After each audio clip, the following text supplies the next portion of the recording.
With Russia hogging all the negative press lately, you might have missed Chinese President Xi Jinping's adamant proclamation that Taiwan will be reunited with the mainland. And he is not ruling out military force to accomplish this goal.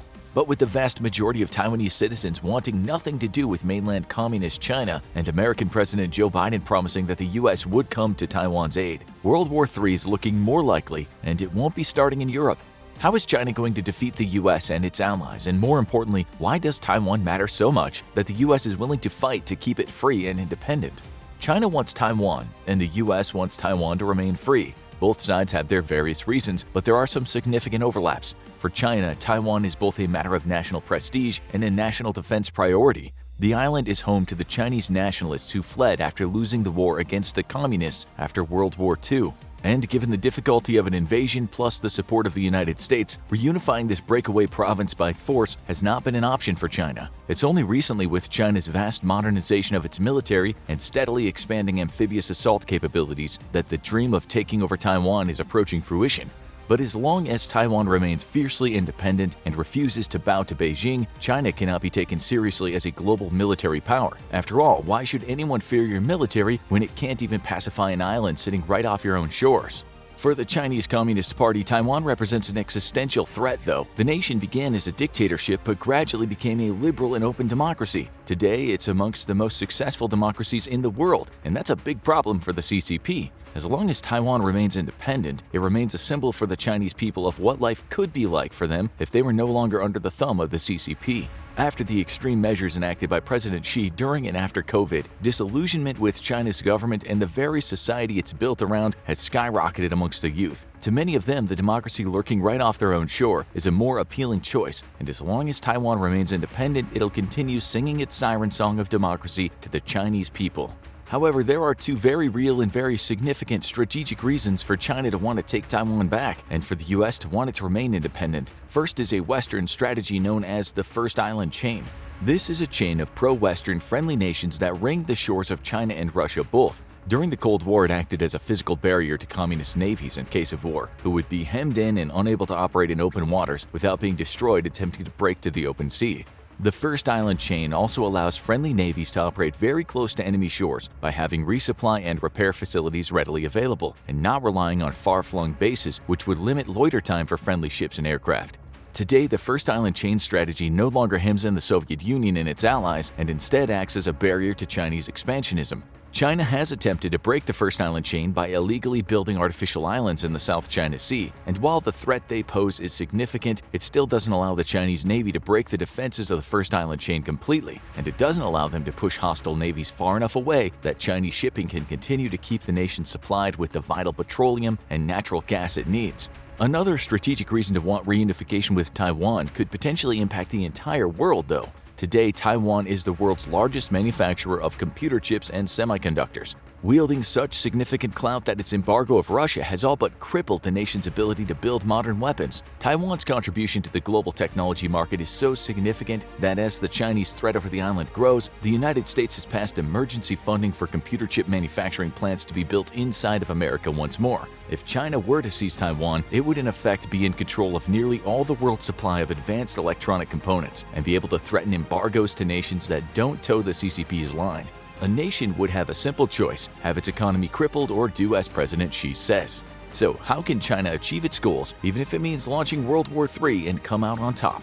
China has already prepared extensively for conflict against the superior U.S. Navy, and has done a really good job of it too. The surface combat ships are still no match for American vessels, with China having approximately 2/3 of the total battle force missiles that the U.S. Navy has. Its Air Force is similarly outclassed by the U.S. Air Force, which not only outnumbers China's, but has far better capabilities in all but one department: long-range air-to-air missiles, where the Chinese PL-15 enjoys a significant advantage over the American AIM-120 in terms of range. However, the U.S. is fast-tracking an upgrade called the AIM-260 Joint Advanced Tactical Missile to not just close the gap, but exceed it once more.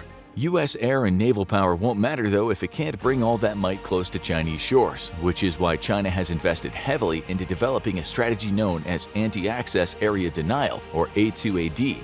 The goal is simple: keep American ships and special mission aircraft such as AWACS and tankers away from Chinese shores so the People's Liberation Navy can operate with impunity. At the core of the strategy is the People's Liberation Army Rocket Force, or PLARF. PLARF might sound like something you do after a bad burrito, but it's the gravest threat the US Navy has faced since the end of the Cold War, and it might be good enough to keep the US ships out of the Western Pacific for good. A ballistic missile force, this branch of the Chinese military is dedicated to China's vast stockpile of both nuclear and non-nuclear ballistic missiles.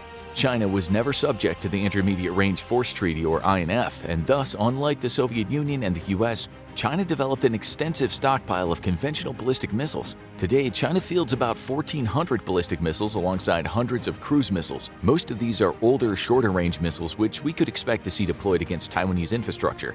But hundreds have ranges capable of hitting US bases in Japan and South Korea. A small but unknown number can even hit the all-important US base in Guam. The PLARF would be critical in the opening days of World War III. Both the US and China hold serious counterforce power, and the advantage would go to whoever fires first. A war between the two powers would almost certainly be a bolt-out-of-the-blue attack, an unexpected first strike using hundreds of ballistic missiles. The targets would be US bases in the region, with a priority target being Guam. However, this comes with certain risk, as striking US bases in Japan and South Korea would threaten dragging those two nations into the conflict. South Korea may be disinclined to join the conflict out of fear of North Korea taking advantage of the situation. In fact, for China to win, it would be in its best interest to precede a war in the Pacific with ramped-up antics from North Korea, enough to rattle South Korea without actually crossing the line over into war. Fears of North Korean aggression would be likely enough to prevent South Korea from doing anything other than voicing public support for its American allies. Japan would be a different story. The two nations are famous rivals, and there's still a lot of bad blood between China and Japan. What's more, Japan agrees with the US that China presents a threat to democracies around the world. Losing a fellow democracy like Taiwan to China could represent a larger global shift toward authoritarianism. China, being the dominant regional power, is also greatly disadvantageous to Japan, whose all-important trade routes pass by close enough to China to be intercepted by its navy should Taiwan fall and the first island chain be broken. Thus, it's almost a foregone conclusion that Japan would join the war anyway, no matter what China ends up doing. The rewriting of its constitution allows the expeditionary deployment of its military, bucking the self-defense pacifist ideology of the past, and it's proof that Japan is actively preparing to send ships, troops, and planes to aid the US and Taiwan. This is a serious problem for China because Japan provides a convenient staging ground for both the US naval and air forces. A significant number of ballistic missiles would have to be dedicated to striking Japanese air bases and harbors in order to deny both to the US military. Chinese military doctrine states that the PLARF is to be used in a swift, precise, and overwhelming strike against an enemy force. This means eliminating the greatest threat to Chinese ambitions in the region, the United States Navy. It's not enough to shut down US bases and airfields. America has a huge expeditionary capability and lots of friends from where they could stage ships and planes. Winning the war in the Pacific means beating the US Navy black and blue. China is counting on the US's public aversion to military casualties to win the war the moment it starts. To achieve it, it needs to score huge losses to the US at the onset of the war in terms of both men and material. That's why US aircraft carrier strike groups are China's #1 priority. Not only do American supercarriers threaten all Chinese naval shipping, but the loss of even a single carrier would result in the death of thousands of American sailors. This is something China hopes it can use to shock and awe the American public into not supporting a protracted war. Because China cannot win a long-term conflict against the US, it simply lacks the material and ability to protect its trade overseas, while it can do nothing to threaten American global trade. With US carriers kept at bay with ballistic missiles and friendly airfields destroyed, China would have a week or two to achieve its objective of capturing Taiwan. However, China faces 3 critical problems with its war plans. The first is that any invasion of Taiwan would take weeks to coordinate. Ships would have to be restationed to nearby harbors. Hundreds of thousands of troops would have to be moved from various military districts to the eastern one in preparation of boarding. Supplies like food, water, and medicine would have to be gathered in the millions of tons and prepared for shipping across the strait. Hundreds of aircraft would have to be moved to nearby airfields. Basically, an invasion of Taiwan would be anything but a bolt out of the blue. It would be a very publicly broadcast event that would have months of warning. The United States would use this time to gather global support for either painful political and economic measures against China or to build a national military coalition like it did in Desert Storm. In an unprecedented move, European NATO partners have been sending ships to the South Pacific in the last 6 months. These routine patrols are meant to signal one thing to China: Europe stands with the US and against an invasion of Taiwan. Invading Taiwan would mean taking on an international coalition.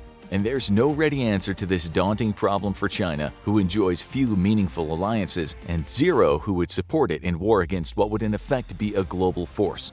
The second problem China faces is that though its ballistic missile force is a deadly threat to U.S. forces, it might not be able to effectively deter U.S. naval operations the way China hopes it will. Hitting a stationary airbase with a ballistic missile from thousands of miles away is relatively easy. China has reduced the circular probability of error from 100 to just 5 or 10 meters for its modern missiles. However, hitting a fast-moving warship in the middle of the ocean is a different challenge altogether.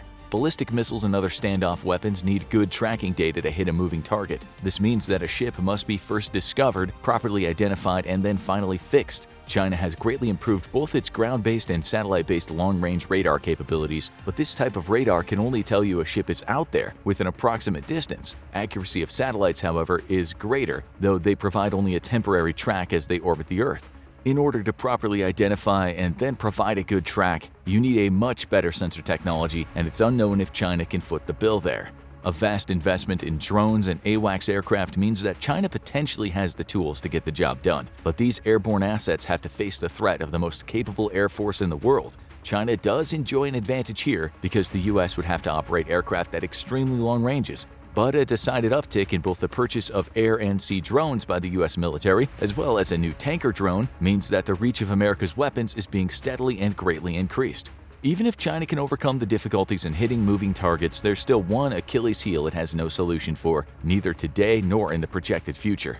China depends on overseas trade for the majority of its oil and natural gas imports. It does have two land-based connections to Russia, but one of these, the pipeline from Sakhalin, would make an easy target for a cruise missile strike via submarine. That would leave only one inflow of oil and natural gas in the far west out of U.S. reach. This would basically be a trickle compared to China's current fossil fuel supply, and within weeks the nation would run out of oil altogether. Its military could fight on for a few months at most due to the strategic reserves, but its economy would come crashing to a halt as the civilian sector becomes energy-starved. To add insult to injury, over 60% of Chinese trade comes via the ocean. Except it wouldn't in case of war, thanks to the U.S. Navy. Even if its ballistic missile forces are effective at keeping the U.S. Navy at bay, ballistic missiles can't stop the huge U.S. attack submarine fleet. Surface task forces could also easily choke off China at multiple traffic choke points for maritime trade, including the Malacca Straits, the Gulf of Oman, and the Panama Canal. China is attempting to secure ports and airfields outside of the country so it can base forces near these strategically important waterways, but so far has only succeeded in gaining the use of a small base at Djibouti, only miles from a much bigger American base. With the bulk of the world on the US's ideological side and the vast network of friends and partners the US can use to leverage pressure on anyone contemplating allowing China to build military bases on their territory, it's not predicted that China's forward-deployed military forces will grow in any significant amount.